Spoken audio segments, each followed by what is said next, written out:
ನೀವು ದರ್ಶನ್ ಸರ್ ಜೊತೆ ನಾಯಕಿ ಅಂತ ಫಿಕ್ಸ್ ಆದ್ಮೇಲೆ ನಿಮ್ಮನ್ನ ನೀವು ನಿಜವಾಗ್ಲೂ ಆ ವಿಷಯವನ್ನ ನಂಬುದ್ರಾ ಅಂತ? ಖಂಡಿತವಾಗ್ಲೂ ಇಲ್ಲ ಇಲ್ಲ ಇಲ್ಲ ಇಲ್ಲ. ನನಗೆ ಅಂದರೆ ಶೂಟಿಂಗ್ ದಿನಾನೇ ಇವಾಗಾದರೆ ನಂಬ್ತೀನಿ ಅಂತ ಆಗಿರೋದು. ಅಲ್ಲಿ ತನಕ ಇಲ್ಲ. ಅದೇನೋ ಒಂದು ಭಯ ಇದ್ದಿದ್ದೆ, ನಿಜವಾಗ್ಲೂ ಆಗ್ತಿದ್ಯಾ, ನಿಜವಾಗ್ಲೂ ಹಿಂಗೆ ಆಗ್ತಿದ್ಯಾ ಅಂತಿತ್ತು ನನಗೆ. ಬಟ್ ಶೂಟಿಂಗ್ ದಿನ ಆಯ್ತು ನಾನೇ ಅಂತ ಆಗೋಯ್ತು. ಆಡಿಷನ್ 2 ರೌಂಡ್ಸ್ ಇತ್ತು ಅಂತ ಹೇಳಿದ್ದೀರಾ. ಸೊ ಆ ಆಡಿಷನಲ್ಲಿ ಆ್ಯಕ್ಚುಲಿ ಏನು ಕೇಳಿದ್ರು ನಿಮಗೆ? ಏನಾದರೂ ಆ್ಯಕ್ಟಿಂಗ್ ಎಲ್ಲ ಕೇಳಿದ್ರಾ? ಅದರ್ವೈಸ್ ನಾನು ಅಂದ್ಕೊಂಡೆ ನಿಮ್ಮ ಬಗ್ಗೆ ಅಂದರೆ ಹೈಟು, ಪರ್ಸ್ನಾಲಿಟಿ ವಿಚಾರಿಸಿರ್ಬೋದು ಮೇ ಬಿ. ಯಾಕಂದರೆ ದರ್ಶನ್ ಸರ್ಗೆ ಸೂಟ್ ಆಗೋಕೆ ಹೈಟ್ ಬೇಕೇ ಬೇಕಲ್ವಾ? ಸೊ ಅದಕ್ಕೆ ಆ ಥರ ಏನಾದರೂ ಆಡಿಷನ್ ಇತ್ತಾ ರಚನಾಗೆ ಅಂತ? ಇಲ್ಲ, ಅಂದರೆ ಅದು ಮೇಯ್ನ್ ಆಗಿದ್ದು ಪ್ರಕಾಶ್ ಸರ್ ಸಿನಿಮಾ ಅಂದರೆ ಅಲ್ಲಿ ಪರ್ಫಾರ್ಮೆನ್ಸಿಗೆ ಅಷ್ಟು ಸ್ಕೋಪ್ ಇರುತ್ತೆ. ಪ್ರತಿಯೊಂದು ನೀವು ಅವ್ರ ಸಿನಿಮಾ ನೋಡ್ಕೊಂಡು ಬಂದರೆ ಎಲ್ಲದರಲ್ಲೂ ಹೀರೋಗೆ ಎಷ್ಟು ಇಂಪಾರ್ಟೆನ್ಸ್ ಇದೆ ಅಷ್ಟೇ ಇಂಪಾರ್ಟೆನ್ಸ್ ಹೀರೋಯಿನ್ ಕೂಡ ಕೊಡ್ತಾರೆ. ಸೊ ಹೀರೋಯಿನ್ ಕೂಡ ಪರ್ಫಾರ್ಮೆನ್ಸ್ ಇರೋದ್ರಿಂದ ಫಸ್ಟ್ ನೀನು ಆ್ಯಕ್ಟ್ ಮಾಡು. ಅವ್ರಿಗೆ ಲುಕ್ಸು ಅದು ಇದು ನೋ, ಆ್ಯಕ್ಟಿಂಗ್ ಇಸ್ ಇಂಪಾರ್ಟೆಂಟ್. ಅವ್ರ ಸಿನಿಮಾ ಅಂದ ತಕ್ಷಣ ಪರ್ಫಾರ್ಮೆನ್ಸ್ ಬಂದೇ ಬರುತ್ತೆ. ಸೊ ನನಗೆ ಸಿನಿಮಾದಲ್ಲಿ ಇರೋದ್ರಲ್ಲಿ ಕಷ್ಟವಾದಂಥ ಒಂದು ಭಾಗನ ತೆಗೆದು ನನಗೆ ಇದ್ರಲ್ಲಿ ಪರ್ಫಾರ್ಮ್ ಮಾಡಿ ತೋರ್ಸಮ್ಮ, ಆಮೇಲೆ ನೋಡೋಣ ಅಂತ ಹೇಳಿದರು. ಸೊ ಆ ಕಷ್ಟವಾದಂಥ ಒಂದು ಪೋರ್ಷನ್ನ ಕೊಟ್ಟಿದ್ರು ನನಗೆ. ಅದನ್ನು ಮಾಡಿದ್ಮೇಲೆ ಅವರು ಇವಳು ಮಾಡ್ತಾಳೆ ಅಂತ ಅವಕಾಶ ಕೊಟ್ಟಿರೋದು. ಪರ್ಫಾರ್ಮ್ ಮಾಡಬೇಕಿತ್ತು ನಾನು. ದೊಡ್ಡ ಡೈಲಾಗ್ ಇತ್ತು, ಅದರಲ್ಲಿ ಇಮೋಷನ್ಸ್ ತುಂಬ ಇತ್ತು. ಅದನ್ನು ನಾನು ಪರ್ಫಾರ್ಮ್ ಮಾಡಬೇಕಿತ್ತು. ಆಫೀಸಲ್ಲಿ ಎಲ್ಲರೂ ಮುಂದೆ ನಾನು ಪರ್ಫಾರ್ಮ್ ಮಾಡಬೇಕಿತ್ತು. ಸೊ 16 ಜನ ಇದ್ದರು. ಅವ್ರ ಮುಂದೆ ನಾನು ನಿಂತು ಏನು ಭಯ ಇಲ್ಲದೆ ಅಂಜಿಕೆ ಇಲ್ಲದೆ ನಾನು ಪರ್ಫಾರ್ಮ್ ಮಾಡಬೇಕಿತ್ತು, ಮಾಡಿದೆ.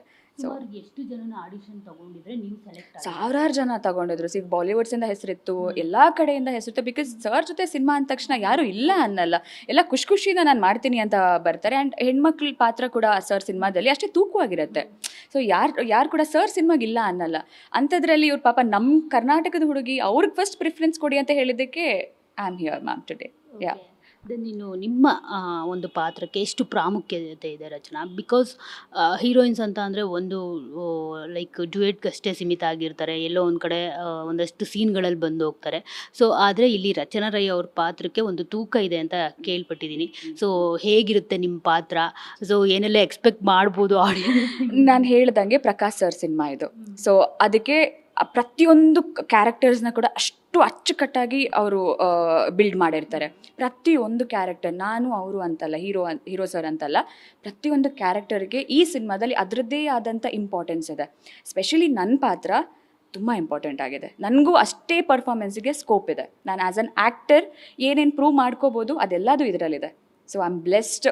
ಒಟ್ಟಿನಲ್ಲಿ ನನಗಿಂಥ ಒಂದು ದೊಡ್ಡ ತಂಡದ ಜೊತೆ, ಅಂಥ ದಿಗ್ಗಜರ ಜೊತೆ ನನಗೆ ಒಂದು ಸ್ಕ್ರೀನ್ ಹಂಚ್ಕೊಳ್ಳೋಕೆ ಸಿಗ್ತಾ ಇರೋದು ತುಂಬ ಹೆಮ್ಮೆ ಅನ್ನಿಸ್ತಾ ಇದೆ ನನಗೆ. ಸೊ ನನ್ನ ಕ್ಯಾರೆಕ್ಟರ್ ತುಂಬ ಇಂಪಾರ್ಟೆಂಟ್ ಆಗಿದೆ ಸಿನಿಮಾದಲ್ಲಿ.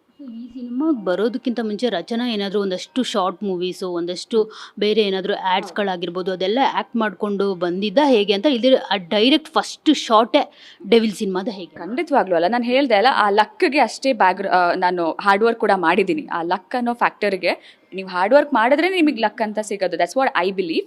ಸೊ ಅದೆರಡು ಸೇರಿದಾಗನೇ ನಿಮ್ಗೆ ಅವಕಾಶ ಅಂತ ಒದಗೋದು. ಸೊ ನಾನು ಖಂಡಿತವಾಗ್ಲೂ ತುಳು ಸಿನಿಮಾ ಮಾಡ್ಕೊಂಡು ಬಂದು ಫಸ್ಟ್ ನನ್ನ ಸಿನಿಮಾ ಥಿಯೇಟ್ರಿಕಲ್ ರಿಲೀಸೇ ತುಳು ಸಿನಿಮಾ, ಸರ್ಕಸ್ ಅಂತ. ಅದಾದಮೇಲೆ ನಾನು ಆ್ಯಡ್ಸ್ ಎಲ್ಲ ತುಂಬ ಆ್ಯಕ್ಟಿವ್ ಆಗಿದ್ದೆ. ಆ್ಯಂಡ್ ಅದಾದಮೇಲೆ ನನಗೆ ಸಿಕ್ಕಿರೋದು ಡೆವಿಲ್. ಯಾ.